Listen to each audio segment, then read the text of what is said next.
Well, this is the north side of that garage.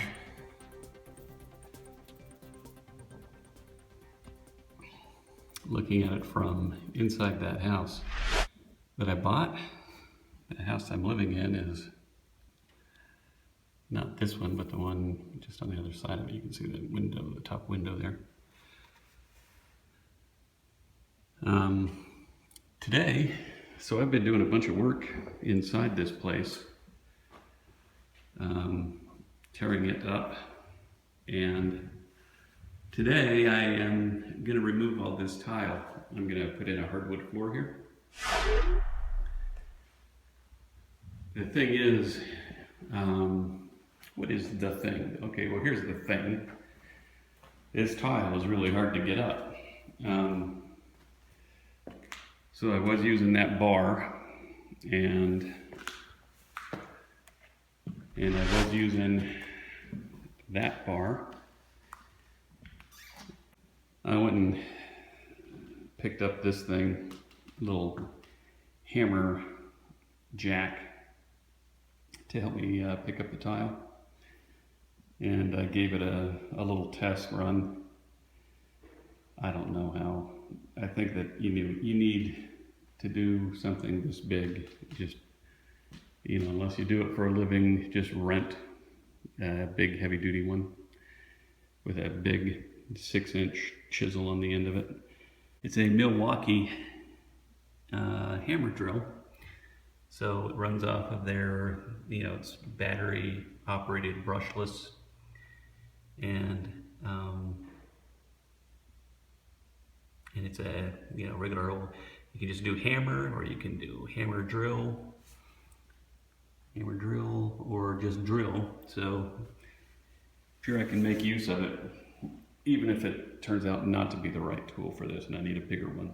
So we'll give it a shot and see what happens.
Okay, so we've got another tool to take a look at here.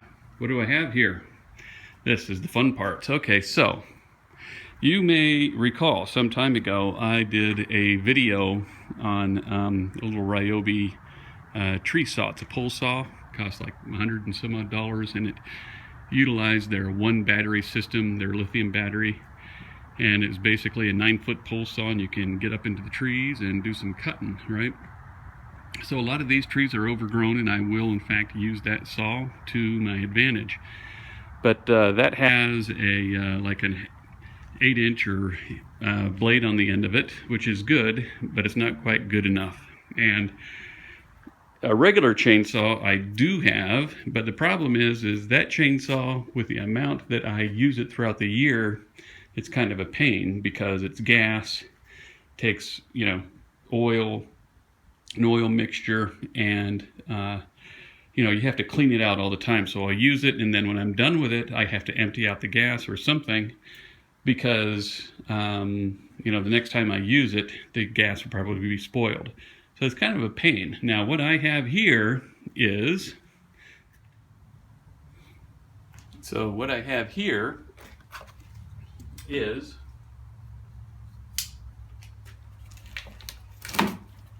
a chainsaw.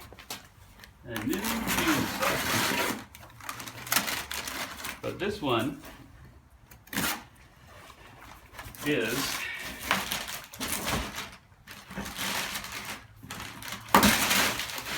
an electric chainsaw, and I got the DeWalt. Now the DeWalt comes with a couple of different versions. It comes with a version that'll take a 6 amp hour battery, and a version that takes a 4 amp hour. I think it's the same machine, it just comes with a different battery. And so this one came with the 4 amp hour battery, and the reason is that I went with this version is because I basically have a DeWalt line now of a trimmer and a hedger and a blower, and now this thing that all take the same battery. And these batteries are expensive. You know, these bigger batteries, they can cost $200 at a pop. Battery type things, I think, our kids will look back and wonder why we ever used a gas engine. So there you go. I will get the battery all charged up, and we'll take it out for a test spin. Okay, so the oil goes in over there on the other side. This side is where you do the tightening. Right, so you can see right here, it has this little legend, and it shows, you know, a plus and a minus. So if you, I think that you open this thing right here, you can loosen this, and this cover will come off so that you can clean out the inside. And this thing right here, you can loosen, and the chain will be really loose. See, that's loose. And then you can tighten it as well. So if I turn it this way, that's tight. And that just got considerably tighter.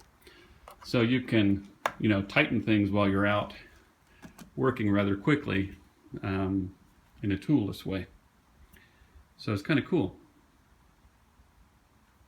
Anyway, we'll fire it up, so to speak, and give it a test run.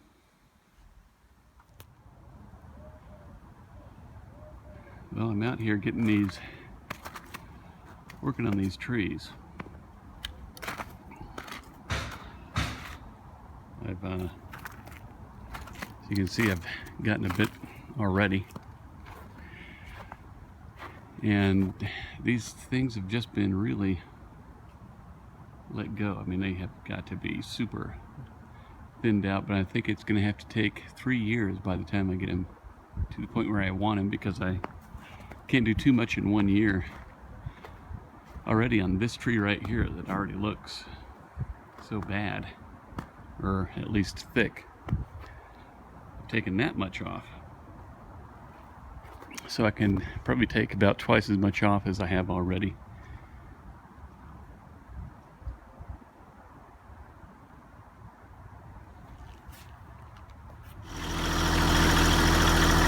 So what I've been doing is standing on the pallet right there. And I lift it up so that I can get up high in the tree rather than standing on a ladder or something. By the way, I saw a rat, and I have to declare war. I can see there was a rat. Anyway, anybody has experience with rats, leave a comment. So I lift it up,